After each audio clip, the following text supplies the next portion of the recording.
Hello and welcome. Today is Monday, September the 15th, 2014. This is Paul Sandhu coming to you with an Ebola news update.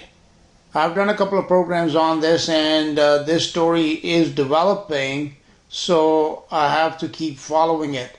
And one thing that caught my interest is this report from naturalnews.com, which is reporting that the US government is going to buy 160,000 Ebola hazmat suits to prepare for full-blown global pandemic. That seems like an awful lot of suits, 160,000, okay? So, I mean, if they're expecting to use, or maybe not expecting, I'm not sure what to make of it, but if 160,000 healthcare workers are supposed to be suited up in these, dressed up in these suits, then it would seem that if each health worker is responsible for, 10 or 20 or 100 people, then it seems like the scale of the disease spread could be in the millions. That is what is being expected. So what is this report? The US State Department has just put out a bid for 160,000 Ebola hazmat suits, announced a US manufacturer called Lakeland Industries.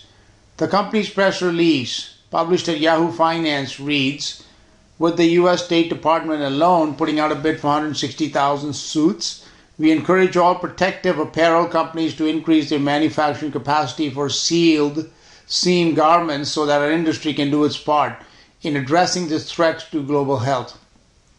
And the question is, why is it the State Department is putting out this bid?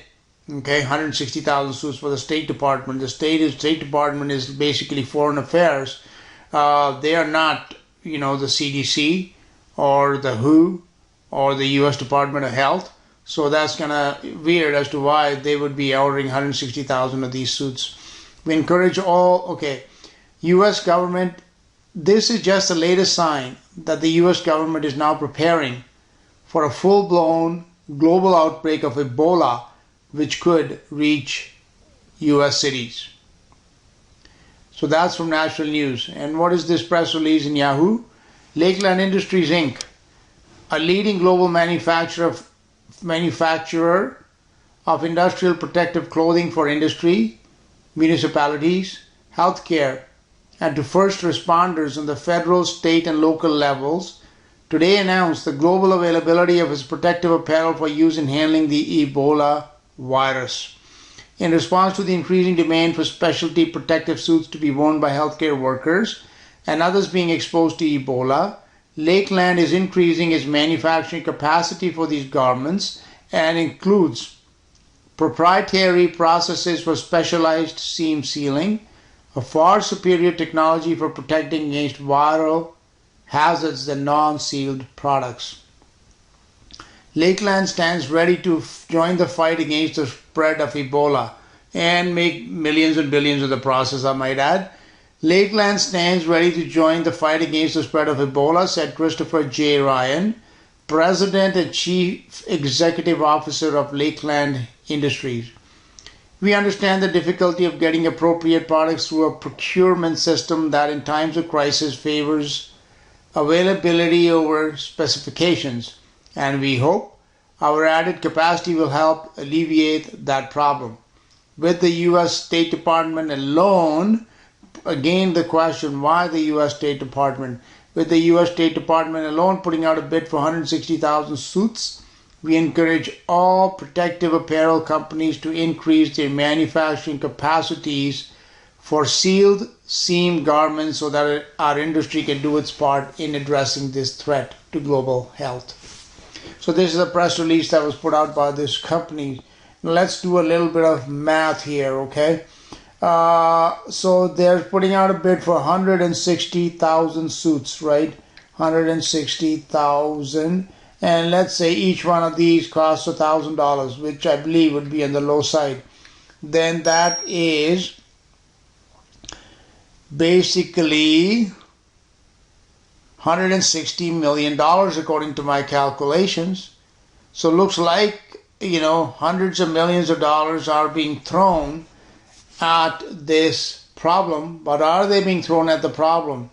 because I don't see that the State Department is sending 160 million or a lot of healthcare workers or something to the West African countries where they are in dire need, allegedly, of all sorts of medicines and hospitals and mobile hospital units like they had in the days of MASH, the old TV program.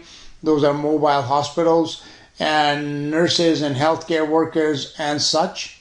None of that is being done, yet $160 million and possibly much more is being earmarked for some company that is going to make a lot of profit. So again, my question is this something to do with health, or is this about money and control? I think it's a bit of both. I think this is going to be possibly a real pandemic, manufactured and created, out of which there will come a lot of draconian laws, a lot of depopulation, and also a lot of money made by insiders. That's my view. Thank you for listening. This is Paul Sandhu.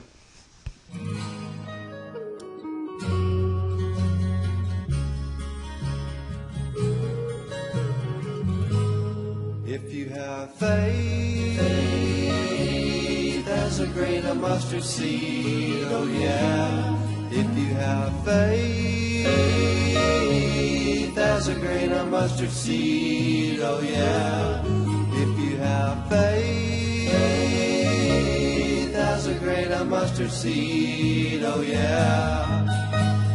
Nothing shall be impossible unto you. Praise the Lord, Lord, nothing shall be impossible unto you. Doubt sees the obstacles, faith sees the way. Doubt sees the darkest night, faith sees the day. Doubt dreads to take a step, faith soars on high. Doubt says, who believes? Faith answers, I. If you have faith as a grain of mustard seed, oh yeah. If you have faith as a grain of mustard seed, oh yeah. If you have faith as a grain of mustard seed, oh yeah. Nothing shall be impossible unto you.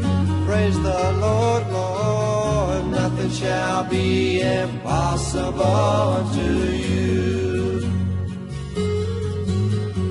Faith is like a guiding light that leads us day by day. In everything we try to do, our faith can light the way. Never lose this precious gift that lifts our hearts and then gives us the special courage that we need to try again. If you have faith as a grain of mustard seed, oh yeah. If you have faith as a grain of mustard seed, oh yeah. If you have faith as a grain of mustard seed, oh yeah. Nothing shall be impossible. Nothing shall be impossible. Nothing shall be impossible unto you. Praise the Lord, Lord, nothing shall be impossible unto you. Praise the Lord, Lord, nothing shall be impossible unto you. Praise the Lord, Lord, nothing shall be impossible unto you.